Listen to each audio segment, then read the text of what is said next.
Кризис баарыбыз ойлогондой эле терс көрүнүш эмес. Кудай улуу бир нерсе кылгысы келгенде, учурдагы болуп жаткан кризистерди гана колдонбостон, ошол кризистерди жаратат десек да болот. Негизи, кризис деген сөздү адамдар өзүбүз ойлоп тапканбыз. Биз түшүнө албай жана башкара албаган нерселерди сүрөттөш үчүн ушул сөздү ойлоп тапканбыз. Кудай өз сөзүндө эч бир жерде кризис деген терминди колдонгон эмес. Ал сөзгө жакындатылган мааниде да айткан эмес. Маселе биздин терминологияда. Сиз кандай деп атасаңыз, ал сиз үчүн ошондой болот. Эгерде сиз учурдагы кырдаалды кризис деп атасаңыз, анда ал сиздин аларга карата жүрүм-турумуңузду көзөмөлдөйт. Кудайдын сөзүндө Кудай эч качан эч нерсени кризис деп атаган эмес. Даниэль арстандарга ыргытылганын эстеп көрөлүчү. Эгер бүгүн сизди арстандар жаткан үңкүргө ыргытышат дешсе, бул абалды биз баарыбыз биригип кризис деп атамакпыз. Кудай болсо андай дебейт. Даниэлдин арстандардын арасына ыргытылганын Кудай көзөмөлдөп турган. Небухадоносордун тегерегиндегилер, ал жердегилердин баары Кудайдын кудуретин көрүшү керек болчу. Аягында баардыгы Кудайдын кудуреттүүлүгүн көрүштү. Арстандар да ага баш ийгенин көрүп, баардыгы ойлорун өзгөртүштү. Сиз жеңген нерселериңиз менен Кудайдын даңкын чыгара аласыз.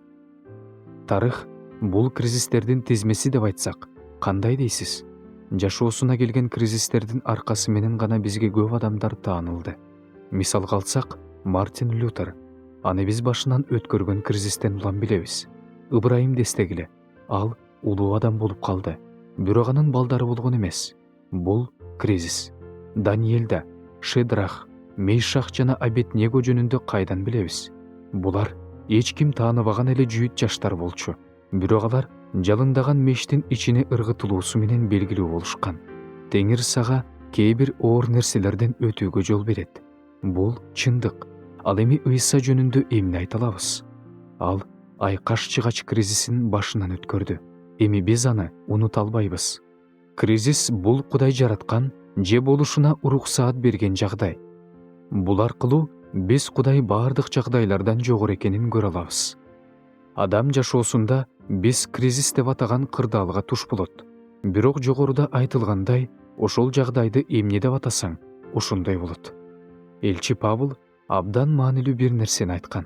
Баардык нерсе жакшылыкка болот. Кулакка жагымдуу угулат. Бирок бул абал абдан олуттуу билдирүү. Кимдир бирөө жумушунан айрылды.